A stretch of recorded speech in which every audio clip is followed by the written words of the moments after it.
Karnataka news beet follow ಮಾಡಿ, subscribe ಮಾಡಿ. ಊಹಾಪೋಹಗಳು ಅಂತಕ್ಕಂಥದ್ದು ನನ್ನ ಅಭಿಪ್ರಾಯ.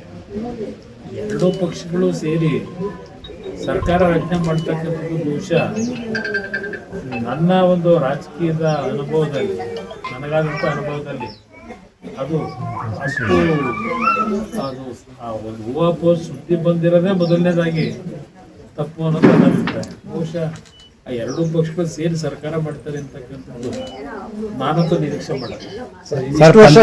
ಕಾಂಗ್ರೆಸ್ ಡಿಎಂಕೆ ಜೊತೆ ಇತ್ತು ಸರ್, ಇವಾಗ ಟಿವಿಕೆ ಜೊತೆ ಅವ್ರಿಗೆ ಸಹಕಾರ ಕೊಡ್ತಿದ್ದಾರೆ ಸರ್. ಇದು ಯಾವ ರೀತಿ ಬೆಳವಣಿಗೆ? ಕಾಂಗ್ರೆಸ್ ಪಕ್ಷದ ನಡವಳಿಕೆ ಬಗ್ಗೆ ನಾವು ಟೀಕೆ ಮಾಡೋದಿಲ್ಲ, ನಾನು ಚರ್ಚೆ ಮಾಡೋದು ಅನಾವಶ್ಯಕ. ಯಾವ ರೀತಿ ಕಾಂಗ್ರೆಸ್ ಪಕ್ಷ ಯಾವ್ಯಾವ ಸಂದರ್ಭದಲ್ಲಿ ಯಾವ್ಯಾವ ರೀತಿಯಲ್ಲಿ ಸರ್ಕಾರಗಳನ್ನು ಅಸ್ಥಿರಗೊಳಿಸಿದ್ದಾರೆ, ಕೇಂದ್ರದಲ್ಲಿದ್ದಂಥ ಚರಣ್ ಸಿಂಗ್ ಅವರಿಂದ ಪ್ರಾರಂಭ ಆಗಿ VP ಸಿಂಗ್ ಇರ್ಬೋದು, ಚರಣ್ ಸಿಂಗ್ ಇರ್ಬೋದು, ಚಂದ್ರಶೇಖರ್ ಇರ್ಬೋದು, ಅದೇ ರೀತಿ ದೇವೇಗೌಡರು ಅಧಿಕಾರದಲ್ಲಿದ್ದಾಗೂ ಸಹ ಯಾವ ರೀತಿ ಯಾವ ಕಾರಣಗಳನ್ನು ಕೊಟ್ಟು ಕಾಂಗ್ರೆಸ್ನಲ್ಲಿ ಅವರಿಗೆ ಬೇಕಾದಂಥ ರೀತಿ ತೀರ್ಮಾನಗಳನ್ನು ಮಾಡ್ತಕ್ಕಂಥದ್ರಲ್ಲಿ ಹಲವಾರು ರೀತಿಯ ಉದಾಹರಣೆಗಳನ್ನು ಕೊಡಬಹುದು. ಅದರಿಂದ ಇವತ್ತು ಅವರು DMK ಜೊತೆ ಸಂಬಂಧ 20 ವರ್ಷ ಸಂಬಂಧ ಕಡಿದು ಇವತ್ತು ವಿಜಯ್ ಅವರ ಜೊತೆ ಸೇರ್ತಾ ಇರ್ತಕ್ಕಂಥದ್ದೇ ಅವ್ರ ಪಕ್ಷದಲ್ಲಿ ಅವ್ರ ಮುಂದಿನ ಭವಿಷ್ಯದ ದೃಷ್ಟಿಯಿಂದ ತೀರ್ಮಾನ ತಗೊಂಡವ್ರು. ಅದರ ಬಗ್ಗೆ ನಾನು ಯಾಕೆ ಚರ್ಚೆ ಮಾಡಿ ನೋಡೋಣ, ಮುಂದೆ ಕಾಲ ಅಂತ ಉತ್ತರ ಕೊಡೋದು. ಫಲಿತಾಂಶಗಳು ಏನು ಬಂದಿದೆ ಪಂಚರಾಜ್ಯದ, ಈ ಫಲಿತಾಂಶ ಭಾಳ ಜನ ನಿರೀಕ್ಷೆ ಮಾಡಿದ್ರು. ಈಗ ಕೇರಳ ಫಲಿತಾಂಶದ ಬಗ್ಗೆನೂ ಮೊದಲೇ ಮಾಧ್ಯಮಗಳಲ್ಲಿ ಬರ್ತಾ ಇದ್ದು ಸುದ್ದಿ ನೀವೇ ಪ್ರಕಟ ಮಾಡಿದ್ದೀವಿ.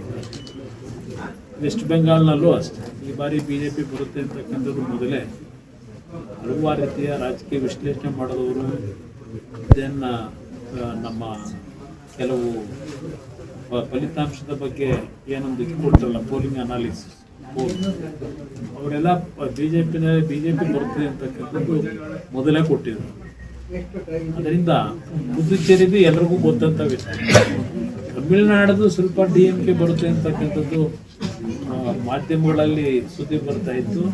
ಯಾರು ಸಹ ವಿಜಯ್ ಅವರ ಒಂದು ಈಗಿನ ಸಾಧನೆ ಏನಿದೆ ನಿರೀಕ್ಷೆ ಮಾಡಿರಲಿಲ್ಲ. ಅದೊಂದು ಸ್ವಲ್ಪ ಎಲ್ರಿಗೂ ಆಶ್ಚರ್ಯ ಮಾಡಿದೆ. ಸರ್, ಮುಂದೆ ಕರ್ನಾಟಕ ಚುನಾವಣೆಯಲ್ಲಿ ಈ ರೀತಿಯ ಯಾವ್ದಾರ ಒಂದು ಬದಲಾವಣೆ ಆಗ್ಬೋದಾ ಅಂತ ಸರ್ ನಿಮ್ಮ ನಿರೀಕ್ಷೆ? ನೋಡೋಣ, ಬದಲಾವಣೆ ಆಗಬಹುದು ಅಂತಕ್ಕಂಥದ್ದು ಕೆಲವು ಜನಸಾಮಾನ್ಯರ ಚರ್ಚೆ ಇದೆ. ಕಾದ್ ನೋಡೋಣ ಅಂತ ಏನೇನಾಗುತ್ತೆ. ಕರ್ನಾಟಕದಲ್ಲಿ ಆ ಮಟ್ಟಕ್ಕೆ ಪ್ರಾದೇಶಿಕ ಪಕ್ಷಗಳು ಅಂತ ಹೇಳಿ ಸ್ವತಂತ್ರವಾಗಿ ಬರ್ತಕ್ಕಂಥ ಒಂದು ವಾತಾವರಣ ಇದೆ. ಇಲ್ಲಿಯ ರಾಜಕಾರಣಕ್ಕೂ ತಮಿಳುನಾಡಿರ್ಬೋದು, ಬೇರೆ ರಾಜ್ಯದ ರಾಜಕಾರಣಕ್ಕೂ ಬಹಳ ವ್ಯತ್ಯಾಸ.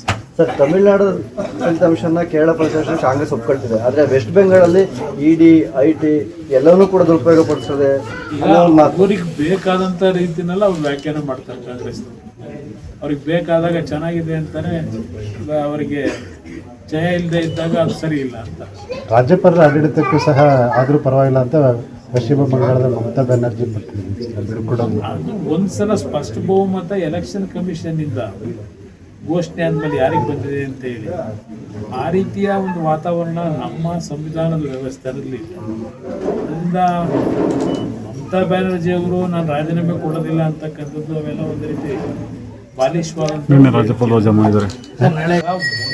ಒಂದೊಂದು ಸಂದರ್ಭದಲ್ಲಿ ಆಯಾ ರಾಜ್ಯದ ರಾಜ್ಯಪಾಲರುಗಳು ಸ್ಪಷ್ಟ ಬಹುಮತ ಬರದೇ ಇದ್ದಾಗ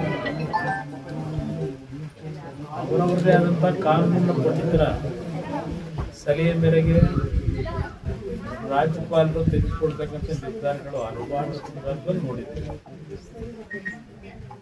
ಇವತ್ತು ಅಲ್ಲಿಯ ರಾಜ್ಯಪಾಲರಿಗೆ ಕಾನೂನು ಪಂಡಿತರಿಂದ ಅವರೇನು ಮಾಹಿತಿಗಳನ್ನು ಕೊಟ್ಟು ಸ್ಪಷ್ಟ ಬಹುಮತದ ಸಂಖ್ಯೆಯನ್ನ ರಾಜ್ಯಪಾಲರ ಗಮನಕ್ಕೆ ತರಬೇಕು. ಅವರು ಸ್ಪಷ್ಟ ಬಹುಮತದ ಸಂಖ್ಯೆಯನ್ನ ಪಡಿತಕ್ಕಂಥ ನಿಟ್ಟಿನಲ್ಲಿ ಈಗಾಗಲೇ ಹಲವಾರು ರೀತಿಯಲ್ಲಿ ವಿಜಯ್ ಅವರು ಸಹ ಪ್ರಯತ್ನ ಪಡ್ತಾ ಇದ್ದಾರೆ.